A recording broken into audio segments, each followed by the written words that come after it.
Bismillahirrahmanirrahim. Assalamualaikum warahmatullahi wabarakatuh. Waalaikumsalam warahmatullahi wabarakatuh.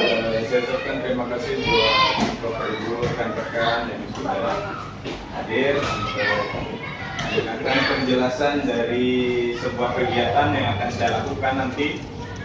Insya Allah di akhir semester ketika ada jeda untuk minggu kosong, saya akan isi dengan kegiatan Sport Education Model yang namanya itu Poros Aktif atau Pekan Olahraga Obsesi Siswa Ajang Kemampuan Kompetitif. Nah, jadi ini tuh mirip-mirip sama kegiatan Porak yang biasa kita lakukan. Nah, dari latar belakangnya sendiri, dari setiap pembelajaran PJOK yang berlangsung di setiap kelas, ternyata peserta didik itu sangat aktif dan antusias ketika mengikuti pembelajarannya itu. Mulai dari aktivitas jasmani, permainan, dan olahraga. Tidak hanya itu, melalui aktivitas tersebut terdapat peserta didik yang sampai membuat mini event. Lagi itu tuh sampai bikin pertandingan sendiri dari kelas 6 sama 5 kalau nggak salah, golongannya pagi. Mini event dalam cabang olahraga. Dari hal tersebut, maka saya berencana membuat sebuah kegiatan pembelajaran yang memanfaatkan model pendidikan olahraga. Nah, untuk melaksanakan model tersebut, tentunya saya perlu menyalurkan beberapa hal seperti komunikasi, kolaborasi, berpikir kritis, dan pembelajaran berbasis masalah. Sehingga kegiatan tersebut bisa berjalan dengan memperhatikan poin-poin penting. Dan untuk pembelajaran bagi saya, peserta didik, dan rekan-rekan yang terlibat dalam prosesnya. Semoga dengan melaksanakan kegiatan tersebut saya bisa membantu menyalurkan minat bakat peserta didik dengan baik dan tentunya proses pembelajaran dan pengalaman bagi peserta didik itu sendiri dan semua pihak yang terlibat. Oke, berikutnya ada tujuan dan indikator. Dari tujuannya sendiri, yang pertama itu menumbuh kembangkan keterampilan komunikasi, kolaborasi, berpikir kritis, dan kreativitas. Yang keduanya menyalurkan minat dan bakat peserta didik melalui pelaksanaan sport education model dalam beberapa cabang olahraga dan aktivitas jasmani. Yang ketiga, menumbuhkan habit atau kebiasaan bagi peserta didik bahwa beraktivitas jasmani atau bergerak itu menyenangkan dan menjadi kebutuhan bagi kesehatan dan kebugaran siswa itu sendiri. Nah, dari tujuan tersebut terdapat beberapa indikator yang harusnya bisa terpenuhi nantinya. Yang pertama, peserta didik dapat menunjukkan dan memberikan keputusan yang tepat dalam hal terkait seperti komunikasi, kolaborasi, berpikir kritis, dan unjuk kreativitas. Yang kedua, ada peserta didik dapat mengikuti dan melaksanakan kegiatan yang bermodel pendidikan olahraga dengan baik dan berkesan. Nah, dari berkesan ini mudah-mudahan anak-anak itu bisa menyalurkan atau melaksanakannya juga di lingkungan sekitar gitu. Yang ketiga, peserta didik menikmati jalannya kegiatan dengan penuh kesan dan mampu melaksanakan serta menerapkan kembali ketika di lingkungan sekolah ataupun di lingkungan sekitar. Nah, ada berikutnya capaian, langkah, dan peran. Untuk yang pertama itu capaiannya menumbuhkan keterampilan 4C yang tadi, komunikasi, kolaborasi, berpikir kritis, dan kreativitas. Yang kedua, meningkatkan pemahaman dan pengalaman dalam konteks sport education model. Yang ketiga, minat dan bakat siswa dalam aktivitas jasmani dan gerak tersalurkan dengan baik. Nah, nanti dari capaian tersebut kita masukkan ke langkah-langkahnya. Yang pertama, berkoordinasi dengan kepala sekolah, pendidik, tenaga kependidikan, dan tentunya penjaga sekolah, serta nanti ada pembagian tugas-tugasnya. Yang kedua, penjelasan proyek yang akan dilaksanakan. Ketiga, penetapan cabang olahraga yang akan dilaksanakan oleh peserta didik. Nah, ini tuh nanti saya serahkan lagi ke peserta didiknya, maunya cabang-cabang olahraga apa aja yang mau nanti dipertandingkan gitu, atau dilombakan. Yang terakhirnya, guru PJOK sebagai lokomotif kegiatan. Yang kedua, wali kelas, tenaga pendidik, tenaga kependidikan, dan penjaga sekolah sebagai fasilitator. Yang ketiga, peserta didik sebagai penggagas, pengelola, peserta, pemain, dan analis dalam kegiatan ini. Nah, kalau dari tahun-tahun kemarin kan kita membuatnya hanya guru yang berperan aktif. Cuma nanti untuk semester sekarang saya bakal usahain coba peserta didik itu bisa jadi sebagai penggagas serta menjadi pengelolanya gitu. Jadi kalau di SMP kan ada OSIS, di sini kita cobain biar anak-anak itu bisa belajar, nanti di SMP udah terbiasa bikin sebuah kegiatan. Nanti yang namanya guru. Boleh, nanti kalau mau bisa diadain. Guru jenggot itu sih gas. Oke, berikutnya struktur program dan mitra komunitas belajar. Lini masanya kemungkinan kita akan melaksanakan di Desember minggu ketiga. Kalau minggu pertama itu kan ulangan ya. PAS. Keduanya remedial. PJOK juga mau ngadain renang juga. Mungkin minggu ketiga sebelum nanti pembagian rapor. Ada 4 tahap persiapan, perencanaan, pelaksanaan, dan evaluasi. Yang pertama itu dari persiapan dimulai pada awal minggu ketiga. Dari tahap persiapan ini seperti kayak gini, nanti saya akan menjelaskan. Nanti guru itu wali kelasnya bakal memilih beberapa siswa yang ingin mencoba atau ingin berpartisipasi dalam kegiatan tersebut. Jadi untuk menjadi panitia-panitianya yang sekiranya mampu dan bisa berkolaborasi. Yang kedua perencanaan, nanti anak-anak tersebut saya kumpulkan, saya rembukin kegiatannya begini, saya kasih tahu tugas-tugasnya dan saya serahkan kembali ke anak-anaknya mau seperti apa kegiatannya dan kolaborasi seperti apa dan olahraga apa yang akan dipertandingkan. Yang ketiga pelaksanaan dimulai pada hari ketiga, minggu ketiga.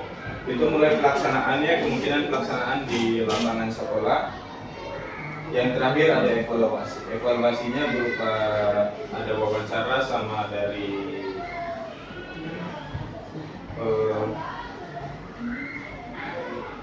tertulis juga ada. Kekuatan aset sekolah yang pertama itu dari aset SDM-nya, kepala sekolah serta guru-guru yang saling mendukung dan kolaborasi, serta peserta didik sebagai sumber daya manusia atau aset SDM-nya. Yang kedua, segala sumber dana sekolah yang dimanfaatkan untuk kebutuhan peserta didik dan jalannya kegiatan sekolah merupakan aset finansial. Yang ketiganya, segala sarana dan prasarana yang dimiliki sekolah seperti alat pembelajaran, lapangan, ruang kelas, taman, dan lain-lain itu berbentuk aset fisik. Yang keempatnya, saling menghargai perbedaan agama dan budaya serta mengenalkan segala permainan tradisional dari setiap daerah atau aset agama, budaya, dan politik. Nah ini tuh nanti untuk kelas rendahnya saya bakal usahakan ada permainan tradisionalnya juga gitu. Jadi dari sedini mungkin kita kenalkan permainan tradisional yang ada di Indonesia atau di lingkungan sering dimainkan seperti apa. Yang terakhir olahraga tradisional dan olahraga futsal dan lain-lain yang sering dimainkan peserta didik di lingkungan sekitar atau aset lingkungan. Nah, dari kegiatan tersebut nanti akan diadakan sebuah evaluasi. Evaluasi itu sendiri dilaksanakan pasca kegiatan usaha yang menggunakan beberapa instrumen sebagai berikut. Yang pertama ada rubrik observasi guru, yang kedua refleksi antar teman, ketiga rubrik kegiatan, dan terakhirnya ada wawancara juga. Tentunya dalam melaksanakan sebuah kegiatan itu pasti ada tantangannya tersendiri. Bajunya sama ya? Iya, ini kebetulan saya lagi begini. Yang pertama, tantangan yang pertama itu dalam pikiran saya pasti di bagian kolaborasi dan kerjasama tim yang membutuhkan penguatan tiap-tiap materi dan tugas-tugasnya. Lalu yang kedua, pengambilan data untuk keperluan evaluasi kegiatan. Yang terakhir, ketercapaian dari tujuan pembelajaran dan kegiatan ini. Dan berikutnya ada solusi dari tantangan tadi. Yang pertama dalam hal ini tantangan tentunya perlu dicari sebuah solusi yang akan diambil yang terbersit dalam pikiran saya itu yang pertama untuk kerjasama tim akan dilakukan pematangan konsep dan pematangan pemahaman terhadap job desk masing-masing mulai dari guru PJOK, terus wali kelas, penjaga sekolah dan tentunya siswa-siswa yang akan menjadi panitianya. Yang kedua, pengambilan data evaluasi akan dibuat semata mungkin dan dipersiapkan segala instrumennya sebelum dimulainya tahap evaluasi. Dan yang ketiga, membuka ruang diskusi untuk menyaring aspirasi demi tercapainya tujuan dengan optimal. Nah, kalau dokumentasinya belum, untuk sampai sini barangkali ada masukan atau pertanyaan, boleh Bapak Ibu mangga. Ada? Nanya aja ya. Iya, boleh. Untuk perlombaannya kelas rendah dengan kelas tinggi dibedakan atau sama? Untuk kelas tinggi dan kelas rendah tentunya dibedakan. Jadi nanti kelas tinggi itu bakal lebih condong ke sebuah pencaburan olahraga. Tapi untuk kelas rendah lebih ke aktivitas motorik dasar. Kayak kemarin kan kita ada kayak lari, mungkin ya. Barangkali dari Bapak Ibu yang lain ada? Mangga, tidak. Olahraganya nanti dia juga lagi sama anak-anak atau ditentukannya sih? Ya, yang pertama itu kemungkinan saya bakal serahkan lagi ke siswa nanti sebagai panitianya nih. Jadi siswanya maunya olahraga apa aja yang akan diadakan. Tapi misalkan nanti nggak dapat hasilnya, kemungkinan saya kasih beberapa pilihan biar lebih jelas. Kan dulu pernah ada olahraga itu yang Tradisional. Tradisional. tradisional itu apa yang ini tak yang bukan dagongan mungkin enggak kalau misalnya tradisional dagongan mungkin enggak kalau misalnya di adain kayak gitu tuh yang memperkenalkan di sini Bisa untuk kelas rendah. Enggan juga harus ada. Ya, kemarin itu saya kebetulan ngewasitin olahraga tradisional. Di kemarin itu ada sumpitan yang pakai bambu tuh. Iya, tapi jangan seorang nanti ya. Iyalah, apalagi siapa kuat Ini sudah sampai deh. Ya, Itu. oh, jangan. Kemarin itu SD itu sumpitan, terus egrang, dagongan, sama terompak panjang yang 3-an. Kita kan ada juga terompak tuh barangkali ini bisa dipakai lumayan. Background tuh yang tidak ada ini bilangnya Nanti kita coba bikin juga sama lihat anggarannya. yang saya kayak gimana Dagongan tuh yang jadi bambu ada 2 tim saling dorong. saling dorong kayak tarik tambah gitu model Tambah kan ditarik, Tarik ini tarik, didorong. ini didorong. Cuman Dorong. Biasa ada mistisnya. ada ini ya, resikonya rada gede sih di tulang itu. Kalau misalkan nggak kuat kedorong bisa masuk.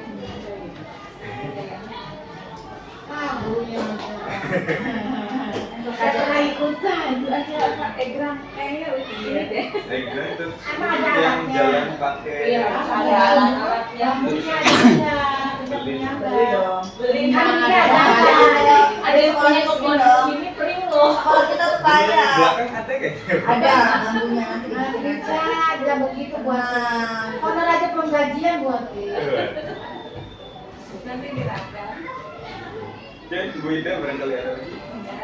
Cukup. Yang lain barangkali Bapak Ida. Aman? Oke, kalau sudah tidak ada pertanyaan, kita masukin sesi akhir. Ada sebuah kata-kata quotes dari Marissa Mayer. Marissa Mayer. Kolaborasi. Ya, saat Anda perlu berinovasi, Anda membutuhkan kolaborasi. Oke, jadi saya mohon bantuannya dari Bapak Ibu untuk nanti berkolaborasi, kita tingkatkan kemampuan atau pengalaman belajar anak dalam kegiatan tersebut, dan mudah-mudahan kegiatan ini dapat berkesan untuk anak tersebut. Oke. Untuk terakhir, saya ucapkan terima kasih untuk Bapak Ibu sekalian Wabillahi taufiq wal hidayah. Wassalamualaikum warahmatullahi wabarakatuh. Waalaikumsalam warahmatullahi wabarakatuh. Apa itu hari samanya?